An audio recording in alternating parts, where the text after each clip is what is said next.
Assalamualaikum warahmatullahi wabarakatuh dan selamat sejahtera kepada semua.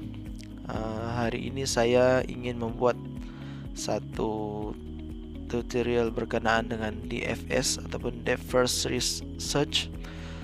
DFS ni adalah salah satu algoritma yang digunakan sebagai pencarian secara jalur, yang mana dia mencari jalan ke sesuatu destinasi secara terperinci. Okey. Pada tutorial kali ini saya akan menyelesaikan masalah mengisi air ke dalam jak air. Okey. Kita ada dua jak air dalam tutorial ni. Mana jak pertama dia punya kapasiti muatannya ada 5 liter dan jak kedua adalah 4 liter. Okey. Kita mengisi air ke dalam jak air. So ada dua poin yang utama di sini, iaitu starting point.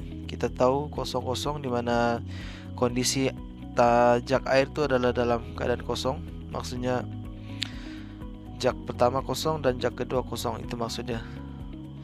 Poin kedua ataupun kita punya goal, destinasi yang kita mau capai, akhir sekali kita akan dapat jak pertama tu dia punya kuantiti air adalah 2 liter dan jak yang kedua tu kosong.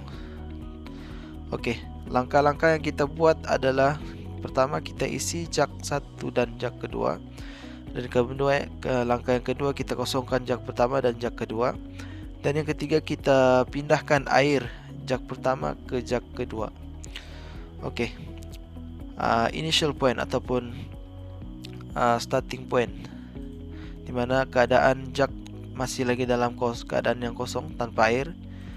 Okey, untuk poin kedua kita mulai isikan air ke dalam jak air sebanyak 5 liter untuk jak yang pertama, dan jak yang kedua masih lagi dalam keadaan kosong.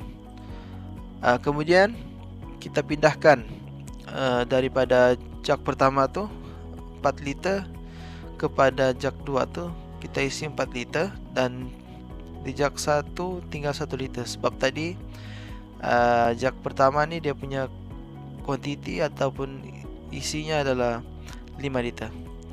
Okey, seterusnya jak yang kedua tadi kita kosongkan. Kita guna, kalau dalam istilahnya atau empty, kita telah kosongkan jak yang kedua. Ini langkah yang seterusnya. Lepas tu kita pindahkan isi daripada jak pertama kepada jak kedua.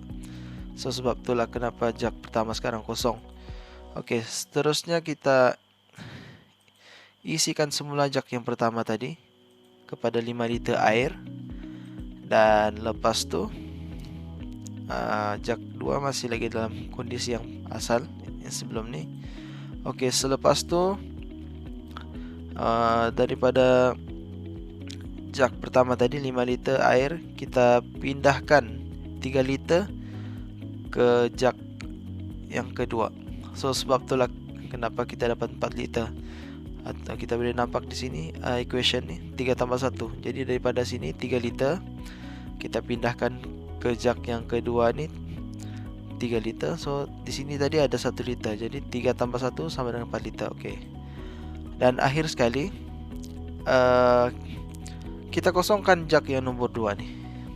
Bila kita kosongkan, maka kita dapatlah 2 liter air pada jak yang pertama. Dan ini 2 liter air ni adalah goal ataupun destinasi yang kita mau capai. Jadi itulah berkenaan dengan DFS, di mana dia mencari jalan secara terperinci sehingga dia dapat apa yang dia mau cari. Akhirnya bila sudah jumpa, dia akan berhenti. Dalam contoh yang lain, boleh ambil DFS ni, kita boleh jadikan contoh bila mana dalam kondisi kita untuk sampai ke sesuatu destinasi. Contohlah macam tempat saya daripada Beaufort ke Ranau, dia ada dua jalan. Satu, kita guna jalan daripada Beaufort ke Membakut dan terus ke Ranau. Mungkin jarak perjalanan kalau ikut jalan yang ni, atau kita boleh kategorikan ni adalah jalan A. Jalan A kalau daripada Beaufort ke Ranau, kita punya goal mungkin mengambil masa dalam 2 jam. Tapi ada satu jalan lagi yang mana jalan yang kedua ialah daripada Beaufort, dia akan lalu ke Sebitang dan dia akan sampai ke Ranau. Dan jalan kedua ni mungkin jaraknya adalah daripada Beaufort ke Ranau tu mungkin mengambil masa dalam 3 jam. So DFS ni dia akan compare, dia akan cari dulu, dia akan pergi dulu dari satu destinasi ke satu destinasi dan destinasi yang satu lagi ke satu destinasi, dan akhir sekali dia akan compare kan, ataupun dia bandingkan mana satu jarak yang lebih cepat sampai. Jadi setelah dia dapat tahu jalan yang pertama tadi adalah jalan yang lebih cepat sampai, maka DFS ni akan memilih untuk mengikuti jalan yang pertama tadi,